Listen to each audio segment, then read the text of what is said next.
अभिवादन करते हैं। और सनातन धर्म के अलावा किसी अन्य धर्म में हाथ जोड़ने की परंपरा नहीं है। हाथ जोड़ने की परंपरा, क्योंकि हाथ प्रभु के सामने जोड़े जाते हैं और हमारे सनातन धर्म कहता है कि तुम में भी ब्रह्म है और हम में भी ब्रह्म है, हम तुम्हारे अंदर बैठे हुए उस ब्रह्म को प्रणाम कर रहे हैं। जन्माद्यस्य यतोन्मयादितरत चार्थेषु विज्ञस्वराट् तेने ब्रह्म हृदय आदि कवये। वह कवियों की परिकल्पना में भी विराजमान है। मुह्यन्त यत् सूरयः, जो वीर हैं, वीरों की वीरता में प्रभु का वास, वक्ताओं की वाणी में प्रभु का वास।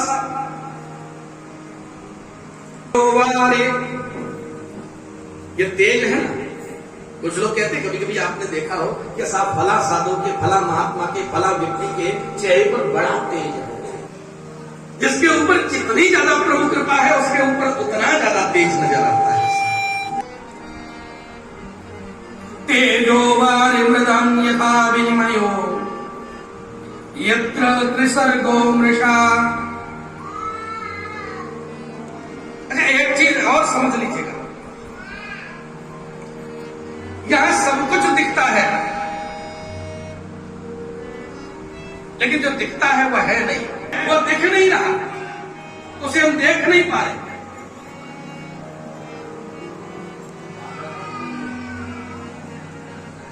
हमें कर्म भोगने के लिए हमें संसार में आना पड़ता है, क्योंकि सत्य की खोज, सत्य की परिकल्पना,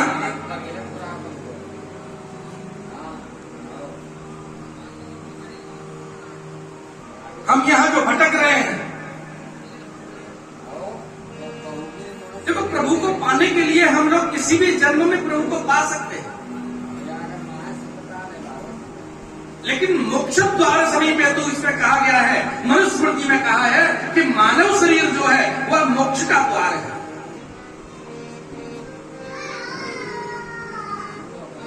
अन्य भोग योनियां हैं,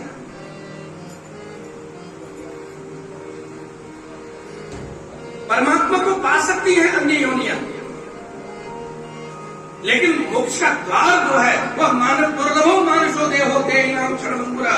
दुर्लभ जो शरीर के बारे में कहा गया वह मानुषो देहो। मानुषो देहो, मानव देह का अर्थ सिर्फ शरीर, अब व्यक्ति का जन्म लेना नहीं,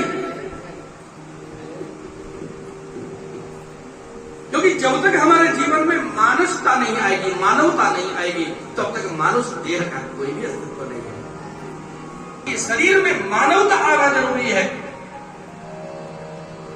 मेरे सरकार, लेकिन मानवता आवे कैसे? जब हम धर्म को समझ लें। अब एक छोटा सा उदाहरण समझें। एक कमरे में हम बंद हैं और घोर अंधेरा है, कुछ नहीं दिख रहा, दरवाजा कहां है नहीं पता। अब हम क्या करते हैं, दीवार को पकड़ के, उस दीवार को पकड़ के हम चलते हैं कि अपने आप जहां दरवाजा हुआ वहां अपने आप मिल जाएगा। लेकिन जहां तक आते हैं तब तक हमें खुजली लग जाती है, हम दोनों हाथों से सर खुजाने लगते हैं, शरीर खुजाने लगते हैं और चल रहे हैं, तब तक चले और खुजाने में लगे रहे, तब तक वो दरवाजा फिर निकल गया, फिर दीवार पर पटक गया। संसार की मोह माया है, ये लोभ है, ये क्रोध है, ये मोह है।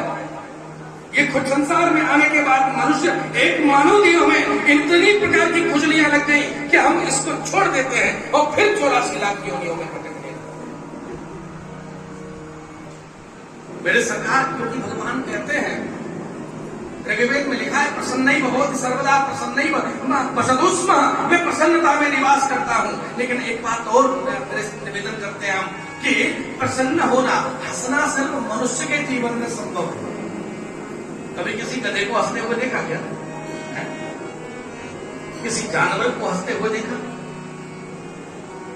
यानी हंसता होगा, इसका अर्थ ये नहीं कि वो खुश नहीं होते होंगे। फिर से पता चल सकता है कि मुस्कुरा रहा है, क्योंकि यह सौभाग्य सिर्फ मनुष्य के लिए है। लेकिन कब? जब वो धर्म को समझे। ये धर्म क्या है? बोले धर्म के जित के त्रवोत्र परमो, धर्म प्रोचित केतवोत्र परमो, निर्वत्सराणाम सताम वैद्यवमास्तव वस्तु शिवदम तापत्रयोन्मूलनम। तो क्या है? वैसे धर्म है धारयति इति धर्म। हमने जो धारण कर लिया वही धर्म है।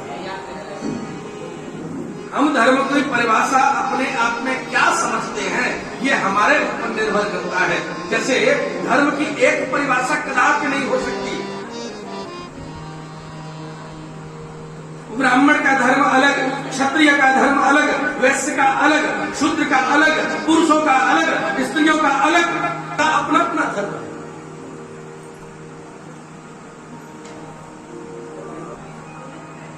एक नियम एक जगह लागू नहीं हो सकता।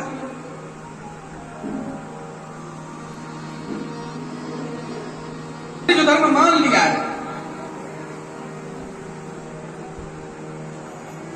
कभी हम गलत दिशा में भी भटक जाते हैं।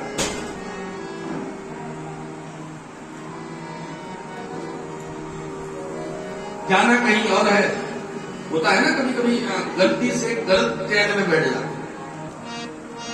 स्टेशन पर पहुंचे, पता नहीं चल पाया कौन से स्टेशन पर तक एक गाड़ी का ऐलान हुआ, दूसरी आ गई, हम दूसरी में बैठ गए। हम गलत दिशा में चले गए। ऐसी ट्रेन जो है हमारे प्लेटफॉर्म पर बहुत घूम रही है। सावधानी से चढ़ना अपनी ट्रेन में। धर्मी लोग हमारे धर्म को तोड़ने के लिए न जाने क्या क्या संप्रदाय, न जाने कितने धर्म चला रखे हैं। ये अन्य भांति की ट्रेनें हैं। भटक मत जाना सरकार। एक हम वक्तव्य पर सुन रहे थे, बहुत समय हो गया। शायद उनके अनुयायी भी लाखों में होंगे और हो सकता है करोड़ों में हो। और बहुत सज्जन कह रहे थे कि जो व्यक्ति अपने माता पिता के पैर छूता है वो नरक में चला जाता है। अब बताइए साहब, गलत ट्रेन है कि नहीं? और उनके पीछे भी लोग बाग उनके अनुयायी बने हुए थे। अब नाम नहीं लेंगे।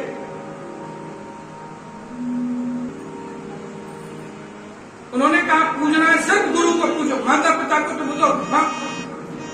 उन्होंने तो संसार में, नर्क में संसार में तुमको छोड़ा है वो तो तुम्हारे परम शत्रु हो। तो कोई नहीं होते तो यहाँ परम शत्रु, और हम जो भजन करने के लिए गुरु के पास आता कौन? और उन्होंने एक श्लोक की व्याख्या की, बड़ा सुंदर श्लोक की व्याख्या की, हम और आप सब जानते हैं।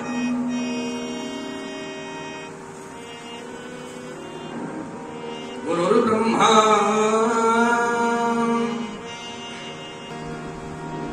गुरुर्ब्रह्मा गुरुर्विष्णु गुरुर्देव महेश्वर गुरुर्साक्षात् परब्रह्म तस्मै श्री गुरवे नमः।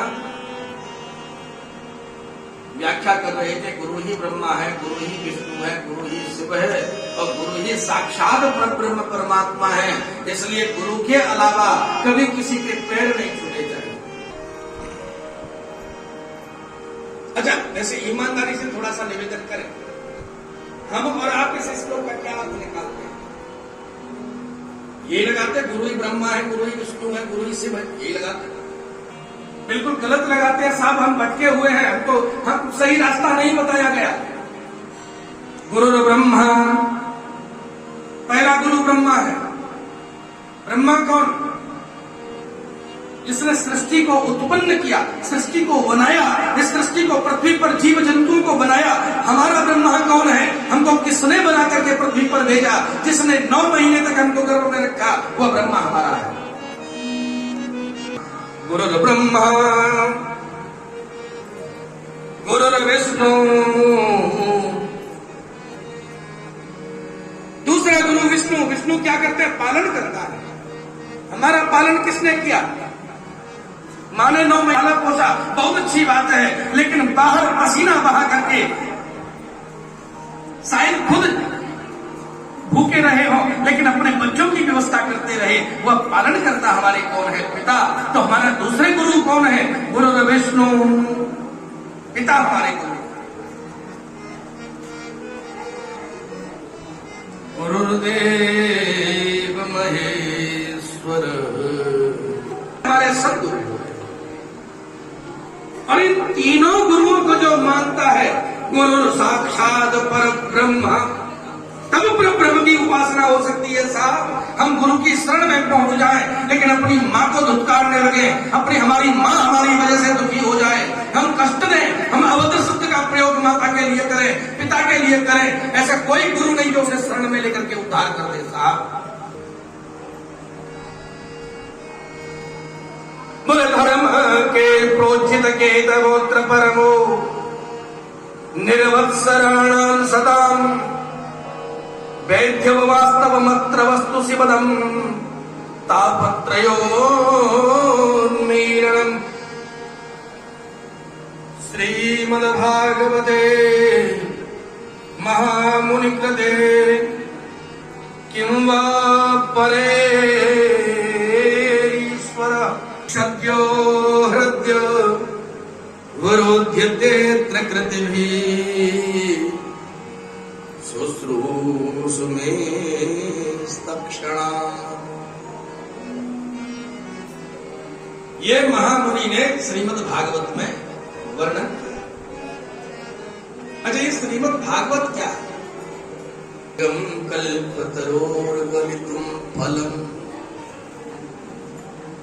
निगम वेद पुराण इतिहास, निगम कल्पतरोर, हमारे वेद की जो वेद है वह निगम है। निगम ये वृक्ष है, निगम रूपी वृक्ष में निगम कल्पतरोर गलितम, ये वेद शास्त्र इत्यादि डालियां हैं, फल फूल है, लेकिन जो पुराण है ये फल लगे हैं। उन फलों में भी जो अब मीठा फल कौन सा है?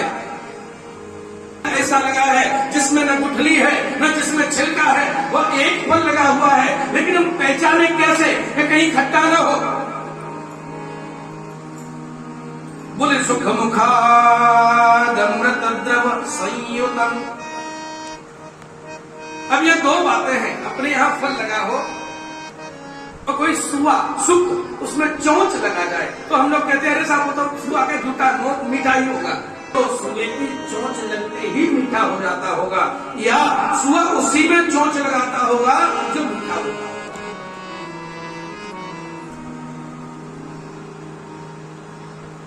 और इस श्रीमद् भागवत रूपी फल में भी सुखदेव रूपी सुख ने अपने मुखारविंद से वाचन किया। बोले सुख मुखाद अमृत द्रवयुत संयुतम। अच्छा, इसको क्या करें? जो सुखदेव जी के द्वारा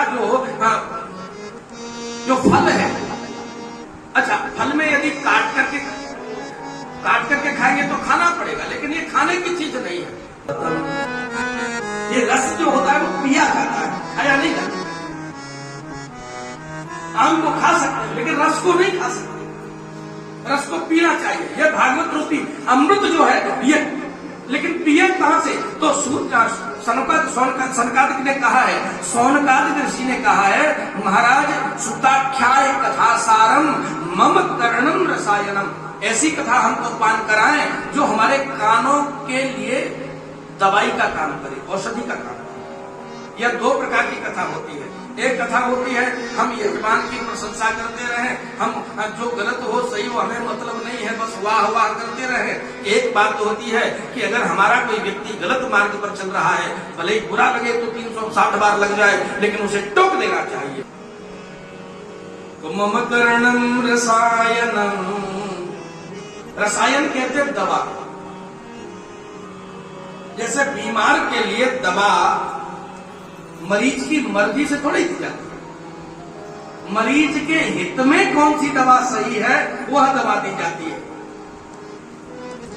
वैसे ये पिबत भागवतम रसमालयम, ये भागवत रूपी रस है, हमें पीना कैसे चाहिए? बोले कानों के द्वारा। लेकिन कौन पी सकता है? बोले मोहर हो रसिका। पहले रसिक जो होगा वह भागवत रस को पी सकता है। दूसरा भावुका, जो भावुक होगा वह रस को पी सकता है। बाद बाकी मेरे सरकार हम लोग रसिक बनकर के कथा में आएंगे तो हम रसपान कर सकते हैं, भावुक बनकर के आएंगे तो कथा अमृत का रसास्वाद कर सकते हैं। लेकिन यदि हम ज्ञानी बनकर के आएंगे, अहंकारी बनकर के आएंगे, बड़े बनकर के आएंगे तो हम कुछ भी प्राप्त नहीं